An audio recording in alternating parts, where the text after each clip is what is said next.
ini dari Mbak Iya. Arya Salam. Coba baik, kita pantau, kita bacakan dulu Ustaz, nanti kemudian direspon. Ustaz, apa yang harus kita lakukan saat masalah datang? Tapi kita harus tetap tegar, karena kita tulang punggung misalnya. Padahal masalah itu sangat menurunkan semangat kita. Syukron. Nah, monggo Ustaz direspon. Ya. Kayaknya ini menarik. Bu Aryani ya, dan Mas Jad dan sahabat Taman Zakat bisa sambil kita renungkan arahan Allah kepada kita surat ke-73 ayat ke-20. Saya merenung ayat ini unik ya. Jadi ayat ini ayat terpanjang dalam surat 73.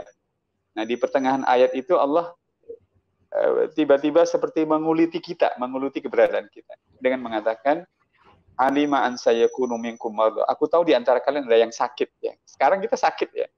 Ya.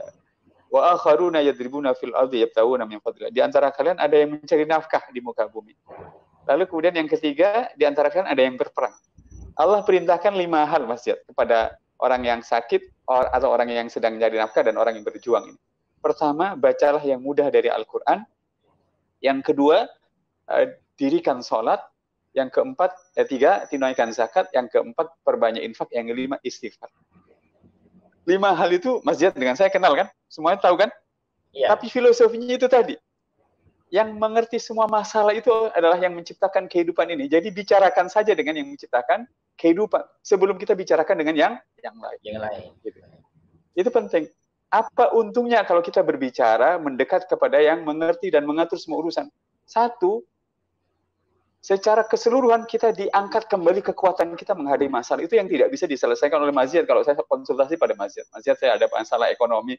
Mas Jad paling bisa ngasih uang ke saya 10 juta. Tapi Mas Jad tidak bisa menaikkan motivasi saya. Mas Jad tidak akan bisa melipat gandakan kesabaran saya. Mas Jad tidak bisa membuat saya punya daya tahan. Mas Jad hanya bisa membantu ekonomi.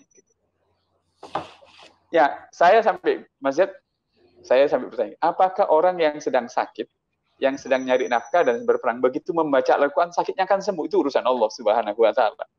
Orang yang sedang nyari uang, nyari nafkah itu dengan membaca Al-Quran, apakah tiba-tiba setelah ditutup lembar Al-Qurannya, tiba-tiba ada order bernilai ratusan juta? Itu urusan Allah. Bisa iya, bisa tidak, ya kan? Tetapi yang sudah pasti, begitu orang itu punya masalah, dia bicarakan dengan yang maha mengerti masalah semuanya itu Allah Subhanahu wa Ta'ala. Maka dia diangkat kekuatan rohaninya, motivasinya dilipat gandakan, kesabarannya diberi lebih banyak lagi oleh Allah Subhanahu wa Ta'ala. Keyakinannya bahwa ketidakmungkinan menyelesaikan masalah itu disisihkan oleh Allah, diganti dengan optimisme baru. Itu orang yang tidak banyak menyadari. Gitu. Nah, Mas Ziyad, coba lihat. Ini kita bicarakan dalam konteks masalah yang susah dipecahkan. Baik. Sahabat Taman Zakat bisa merenungkan apa yang diadukan oleh Nabi Zakaria kepada Allah. Dalam surat 19 ayat 2, 3 dan 4, Nabi Zakaria mengadukan persoalan hidupnya. Ya Allah, saya ini sudah tua, rambut saya beruban, tulang saya lemah, tetapi saya ya Allah belum pernah berhenti meminta keturunan darimu walaupun istri saya mandul. Coba ya.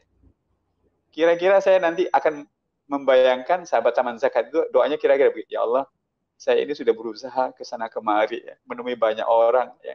Kemudian mencari sumber-sumber penghasilan baru untuk meminta rezeki kepada Engkau ya Allah.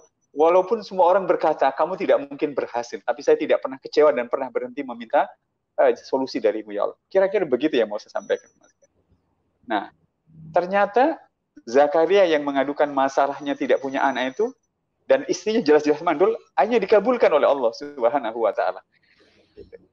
Dengan kata lain, kalau orang mengatakan masalahnya sudah tidak bisa diselesaikan, anak-anak sudah tidak bisa diperbaiki moralnya, bisnis tidak bisa diangkat lagi, sudah hancur ini dan segala macam. Jangan begitu. Ya. Allah mengajari kita untuk membicarakan, mengadukan, dan meminta solusinya. Ya.